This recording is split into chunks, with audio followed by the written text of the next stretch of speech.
Welcome back to Van Blam, and welcome back to 2-Minute Test Rides, where I get just a little bit of seat time and have just a little bit to say about it. I won't waste your time reciting spec sheets or parroting opinions you've already heard. These are just my first-hand observations from a quick test ride out on the road. Let's get into it.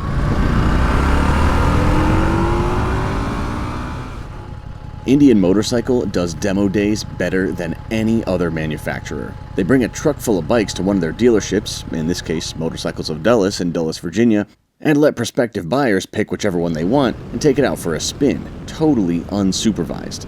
No guides, no group rides, no schedule, just you and your choice of Indian motorcycle riding at your own pace on real-world roads.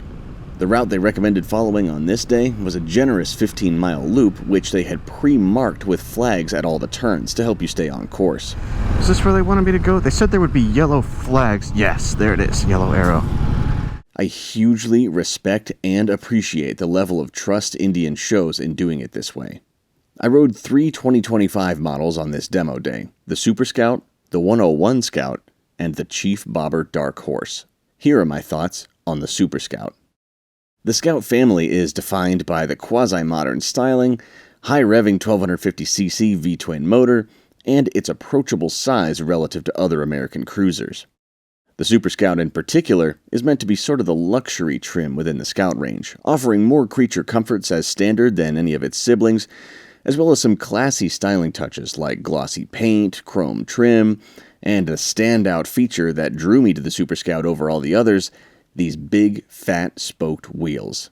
I don't give a damn what effect they have on the handling. I would never own a cruiser that didn't have fat wheels. They just look so unbelievably cool to me. This bike is a little big by my standards, but not very big by cruiser standards, and easy to manipulate at low speeds. Let's see how quickly we can get stuck behind these trucks.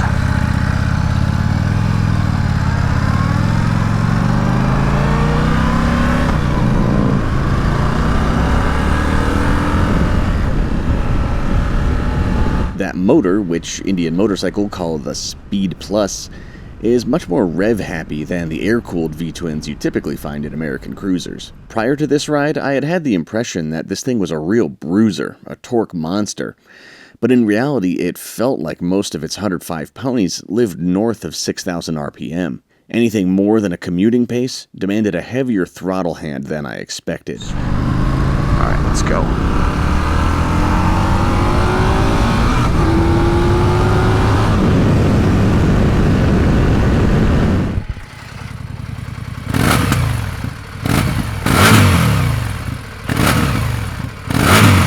The stock exhaust doesn't exactly stir the soul, but everybody knows you're just going to change it out anyway.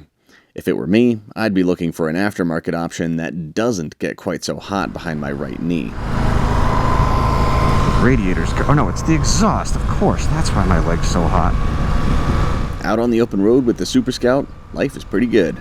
The Speed Plus motor is smooth and effortless at interstate speeds, like a good cruiser should be. This model has more relaxed handlebars and pegs than some of the other Scouts, which are famous for folding the rider in half like a taco. The standard quick-release windscreen and saddlebags are Indian Motorcycle encouraging you to put those highway chops to use on a longer road trip. It feels like they knew exactly where to stop when equipping this bike with luxury touches. None of it gets in the way of you enjoying your ride. The one thing I wish it didn't have is the Ride Command touchscreen dashboard. The startup animation is pointless and takes forever. Wow. It makes you agree to a liability waiver every time you fire it up, and this is all just a bunch of bloat for the sake of adding keyless ignition that I don't want, power modes that the bike doesn't need, and Bluetooth crap I'll never use. What's going on? What? Motorcycles are dangerous? Nobody ever told me that. I'd much rather just have an analog gauge, which unfortunately is only available on the more Spartan Scout Bobber and Sport Scout. The Super Scout is focused on premium feel and comfort, but not performance. With just a single disc up front, stopping power is merely adequate. Let's see how the brakes are. Oh, yeah. You gotta ask a little of it. Handling is also no better than the typical big cruiser, not helped at all by that meatball of a front tire that I love so much. Do you go around a bend? Oh my.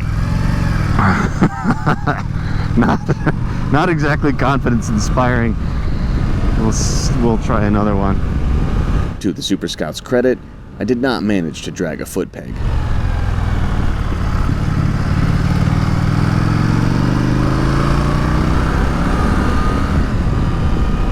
Could have sworn I was going to drag a peg there.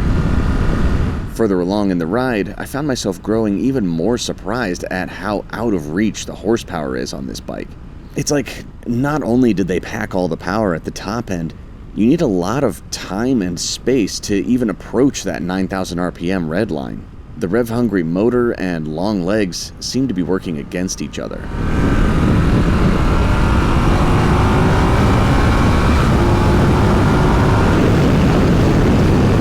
Did I mention just how grateful I am to Indian Motorcycle for allowing us to do these demo rides unsupervised?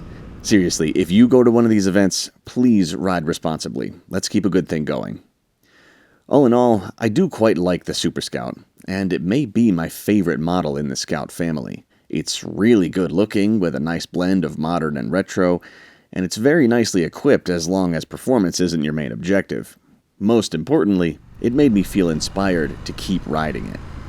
I think the Super Scout could be improved by being tuned for more low and mid-range torque, even if that had to come at the cost of less horsepower and a lower redline.